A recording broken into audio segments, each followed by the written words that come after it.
cashuura nagala qaada kalaawita nagala qaada leesiga doo naga dhacaan cashuurna hadda waxaa lagu soo kordhiyay shirkaddan daacad kaar balqiis shirkadu waaye magaca shirkadu waaye balqiis marka dhibaatada ugu daran meesha sanageed waa qaar kamid ah wadayaasha mootooyinka nooca loo yaqaan bajaajka kuwaasi oo ka cabanayo wasaaradda gaadiidka iyo shirkadda ay ku sheegeen in ay ku dulmacashto wadayaasha oo la hadlay warbaahinta maanta ayaa ka dalbaday dawladda dhexe inay wax ka qabato cabashadooda soo laalaabatay iyadoo xiltaas soo hadal qaaday in shirkadda balqiiso ay hoos tagto daacadda kaarkeer ay dhibaatooyin dhanka lacag badsi ah ay kala kulmaan annaga haddii aan nahay mootaaleyda dadka mootooyinka magaalada Muqdisho ku wada ayaan nahay dad masaakiin oo iska shaqaystaan nahay canshuurtaan bixinaa dhibaataan ku qabnaa dhagxaana laga dhigay jidadka meelaha marnaa la nahay madaxdu way iska raaxaysataa fooq sare iska saarantaa dad og dhibaatada dadka masaakiinta haysato ma aha kana warqaba ma aha waxa jiray macnaa muxuu ahaa sharciga mootada kale markuu dhaco buugga waxaan canshuur jiray $20 ama $22 fi traffic ka canshuur jirnay wasaaradda gaadiidka tagi jirnay hadda waxa yimid qolo kale oo company hore badushan inay dhiig ka cunaan oo iyagana qaab oo u shaqeynaya sidii road wari amal wada road wari gaari lagu marsiyaa anaga ma hayno wada 1 kilometer shay la sheel reey karo ma jiro wada kastoo kale us gareysan tahay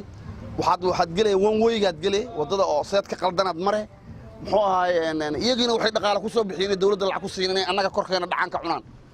mootadii waxay ka rabaan sharciga buugeeda markuu dhaco $30 $20 ay ka rabaan $15 waxa ka rabto wasaaradda gaadiidka allo wasaaradda gaadiidka iyo xuquuq rabtaa ummadda ay u shaqeyn lahayd dadka kala ka qaadan dhaqaalahooda annagu ma anfacdo ma dhiibi karno ma bixin karno mana dhiibayno dawladda taasaan u sheegaynaa cabashaan ka nahay canshuurta loo foosmantiga milishiibiyaan bixinaa waxaan bixinaa traafigaan bixinaa waxaan canshuurnaa laysimanka buugga canshuurtiisa $20 wasaaradda gaadiidka sii jirnay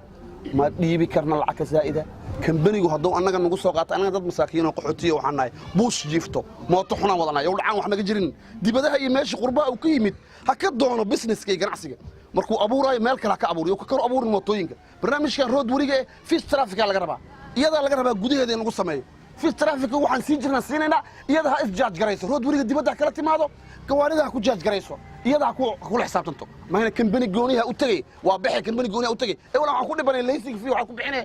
ku bixinay muxuu ahaay TNSN cusboonayintiisa waxaan ku bixinay $100 $110 sida wadda ka bixirta baasboor qaadanaysa amal dalka dadka joogo waxay ku xisaabtamaan sanadkii markay gaaraan miisaaniyada sheegaan oo $300 inta milyan oo dollar ah dibadaha la idin kama siiyo dadka ka qaadin sidaad uga qaadeen ku xisaabtama annaga waxaan guriyayna geynaan laana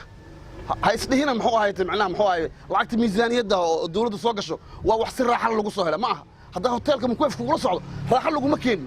ma bixin karno mana dhiibi karno haddaan canshuur bixino oo loo milishiibiya ah oo buugga traffic iyo wasaaradda gaadiidka aan ka cashuurno annaga company kale waxba ma siin karno inta badan bajaajleyda magaalada Muqdisho waxay gudbiyaan cabashooyin ay kala kulmaan shakhsiyaad ama shirkado ka howlgala magaalada Muqdisho balqiis waxaan noola sheegay yar hadda oo mutaaliye oo tagay wasaaradda gaadiidka waxa lagu dhahay waxay tagaysaa shirkadda balqiis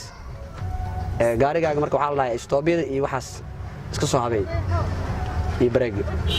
maalmo ayaa ka soo wareegatay kadib markii sarkaal magaciisa warbaahinta laga shaaciyay in uu dil bareer ah u geystay mid kamid ah wadayaasha bajaajleyda iyadoona dawladda Soomaaliya ay ballan qaaday in gacanta lagu soo dhigi doono sarkaalkaasi